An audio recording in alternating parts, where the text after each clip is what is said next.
Si je me tais, j'apprendrai à écouter.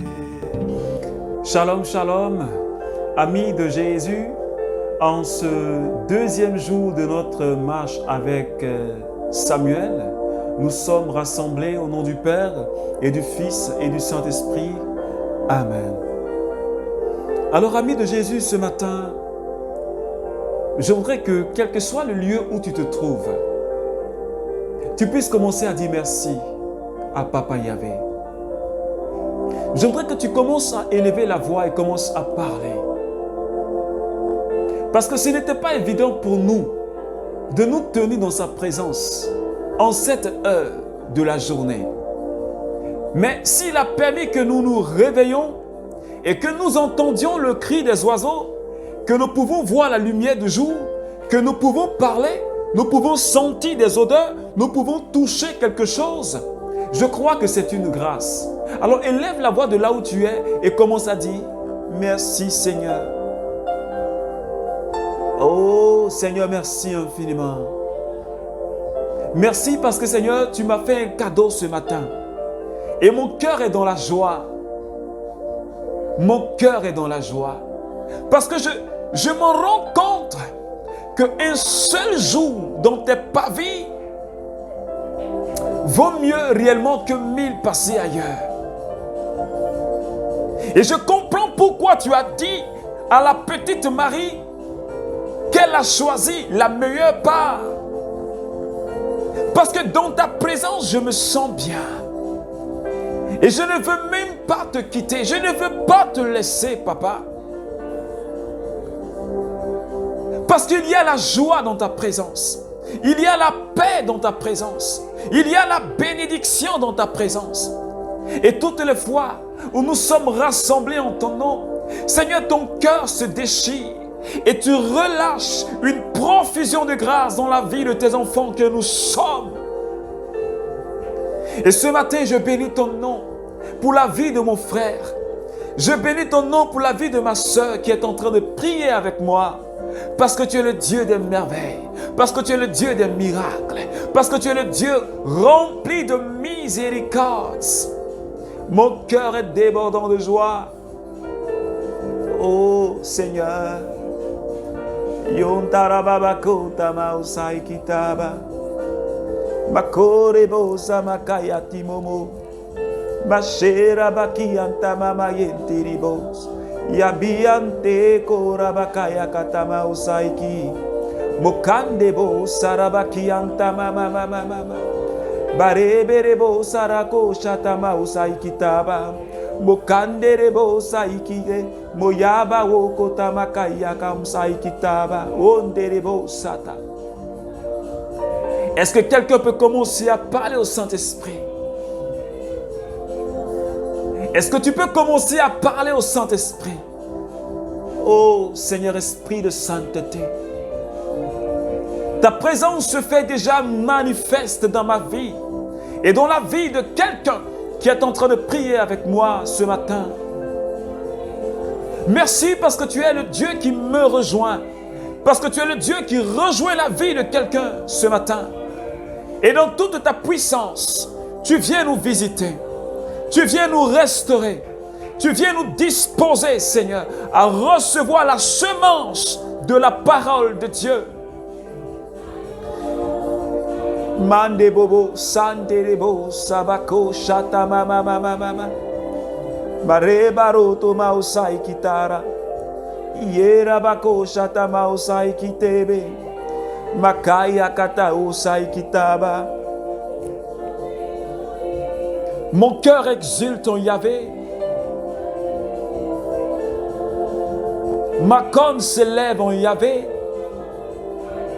Ma bouche est large, couverte contre mes ennemis. Car je me réjouis en ton secours. Point de saint comme Yahvé, car il n'y a personne excepté toi. Point de rocher comme notre Dieu. Ne multipliez pas les paroles hautaines, Que l'arrogance ne soit pas de votre bouche, car Yahvé est un Dieu plein de savoir, et par lui, les actions sont pesées. L'arc des puissants est brisé, mais les défaillants se saignent de force. Les rassasiés s'embauchent pour du pain, mais les affamés cessent de travailler.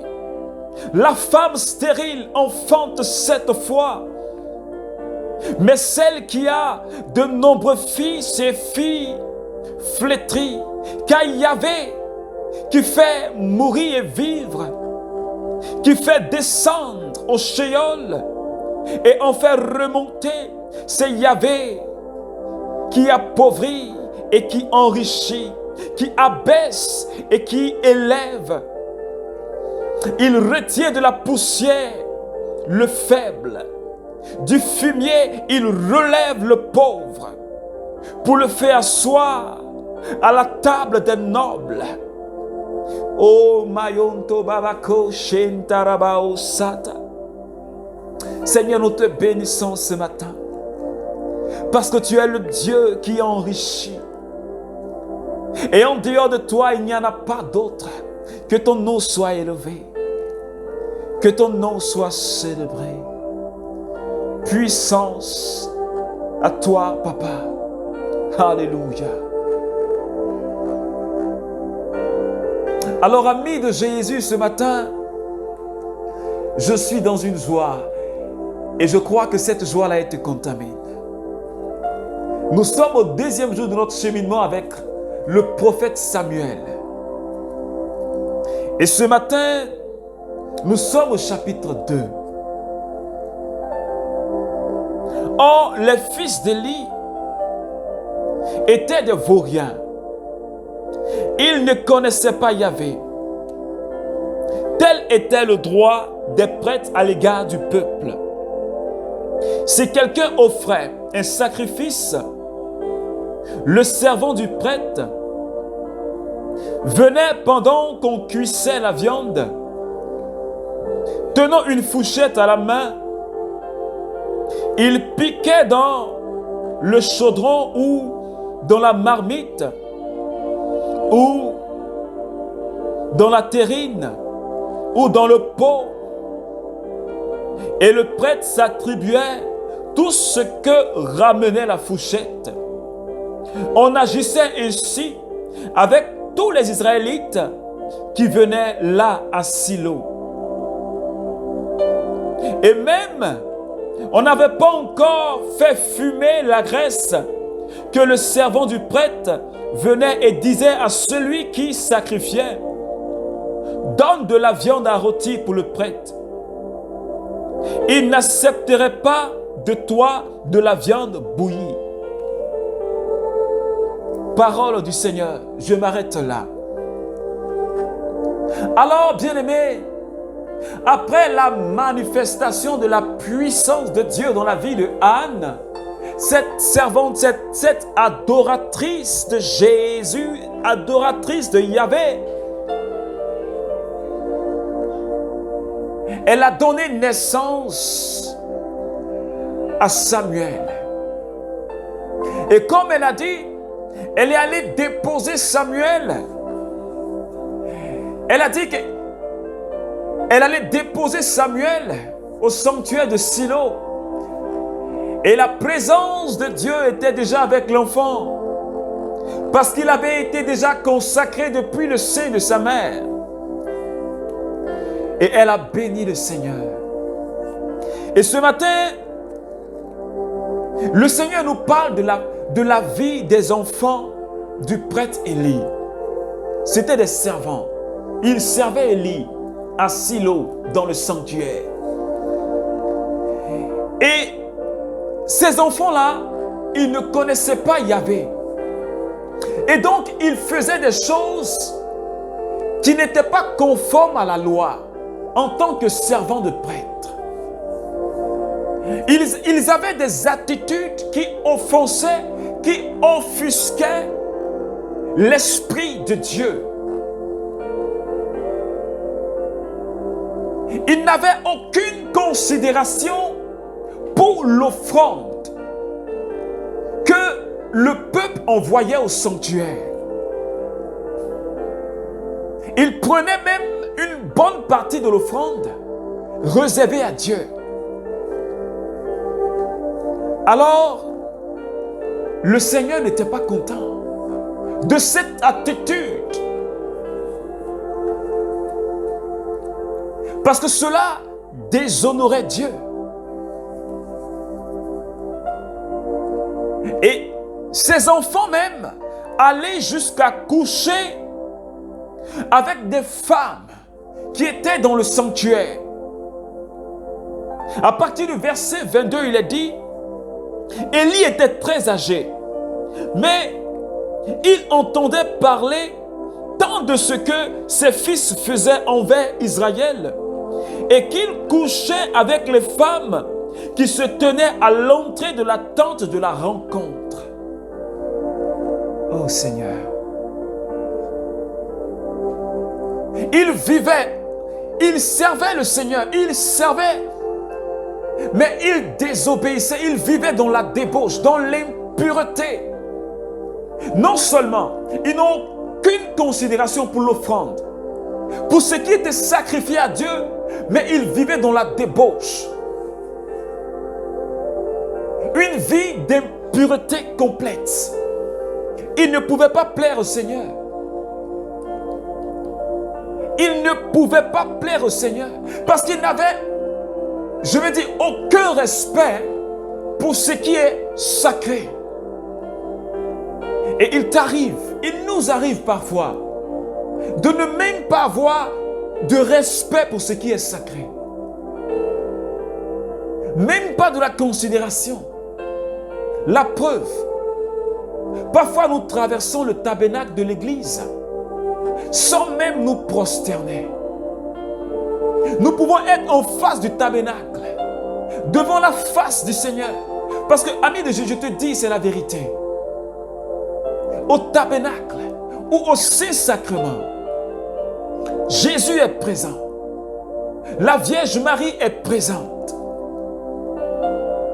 Les saints sont présents. Le neuf cœur des anges est présent. La cour céleste est là. Et parfois, nous passons sans même prendre conscience de la présence de Dieu, sans même prendre conscience. Et parfois, certains ont leur téléphone en main devant le tabernacle en train de manipuler. Et on s'en fout de Jésus. Parfois, on est à la messe et on est dans un bavardage. On est en train de manipuler notre portable.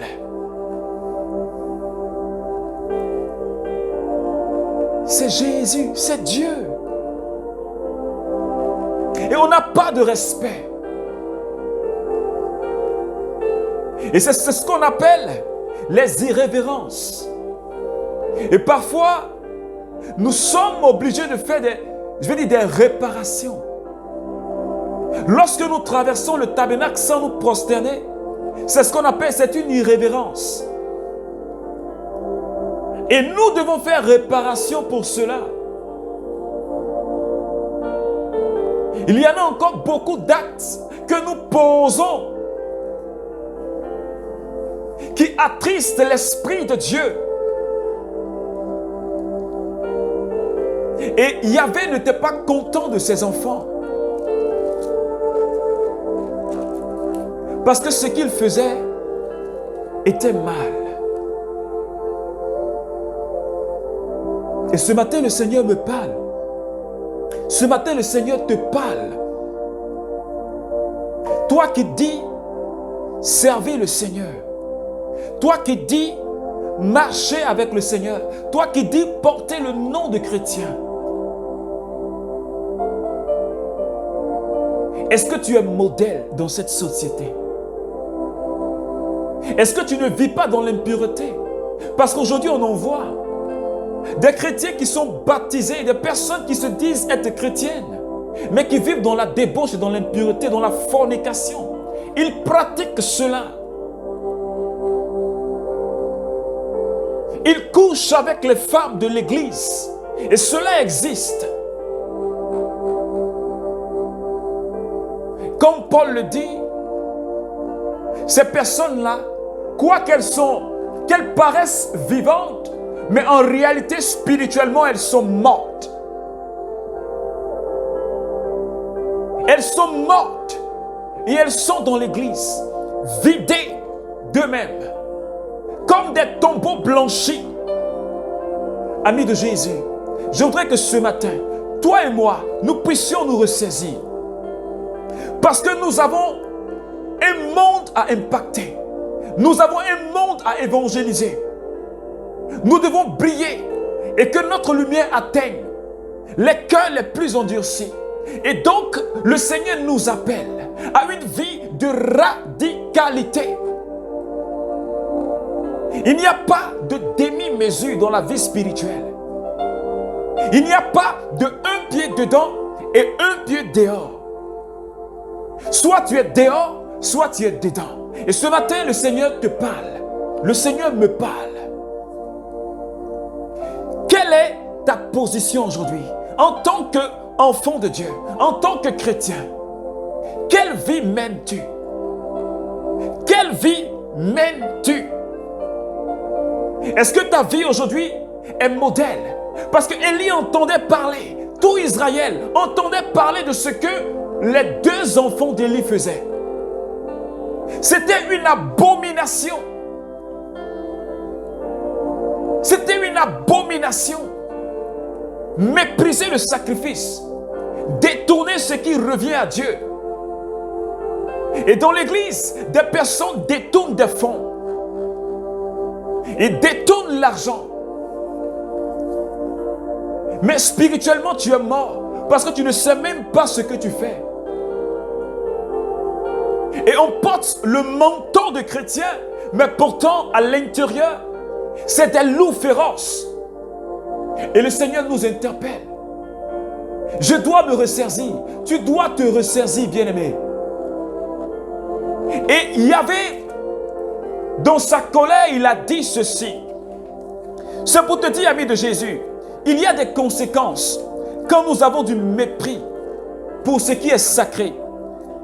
Et quand nous vivons une vie en tant que chrétiens, étant conscients de la grâce que nous avons reçue au baptême, étant conscients de notre appel, si nous continuons à vivre dans le péché, il y a des conséquences. Et Dieu a dit ceci: près de mon autel, je maintiendrai un des tiens, pour que tes yeux se consument et que tu sois affligé. Mais tout l'ensemble de ta maison mourra à l'âge adulte. Personne ne vieillira dans ta famille. C'est ce qu'il disait à Élie. Mais quand ils vont atteindre l'âge d'adulte, ils seront morts. Tel sera pour toi le signe. Ce qui arrivera à tes deux fils, Ophni et Pina. Le même jour, ils mourront tous deux. Les deux fils, Dieu a dit, ils mourront le même jour. La mort spirituelle. Tu te tues. Quand tu méprises le Seigneur, quand tu méprises ce qui est à Dieu, quand tu n'as aucun sens du sacré, quand en tant qu'enfant de Dieu, en tant que chrétien, tu le sais bien et que tu continues à vivre dans le péché, voilà ce qui arrive, la mort spirituelle. Tu meurs spirituellement jusqu'à ce que survienne la mort physique si tu ne te convertis pas. Et il continue à dire: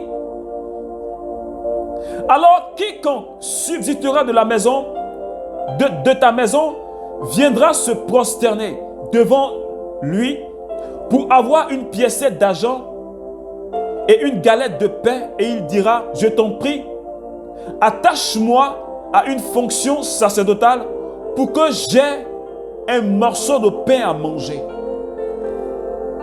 Ses parents même vont commencer à commander de la nourriture. Cela veut dire que la misère même va les frapper.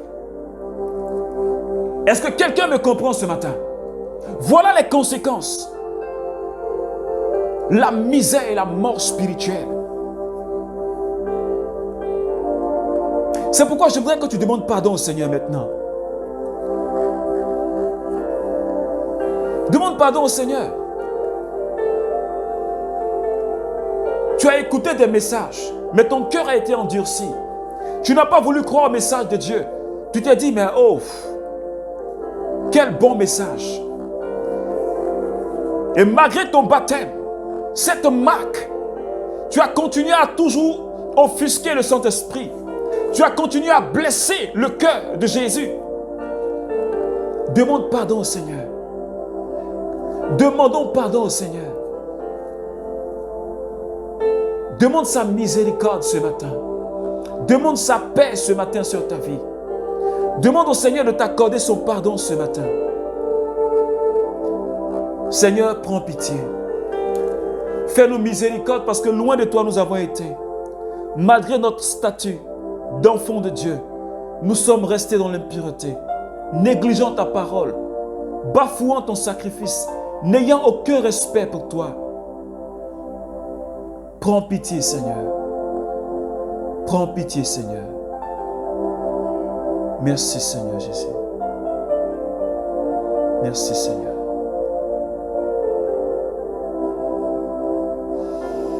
Alors, bien-aimé ami de Jésus, tout au long de cette journée, je te propose de faire un examen de conscience, de te mettre devant la face du Seigneur et de te regarder dans le miroir de la parole de Dieu et d'enlever tout ce qui est comme mauvais acte en tant que chrétien. Je te recommande d'enlever tous ces déchets-là de ta vie, de le faire sortir de toi, comme Jésus a chassé ces vendeurs du temple. Fais sortir tout cela par les fenêtres de ta vie, par les portes de ta vie. Chasse tout cela pour que tu sois irréprochable devant Jésus. Je voudrais que tu fasses cet exercice et pour que tu sois un véritable témoin, parce que Dieu a besoin de toi.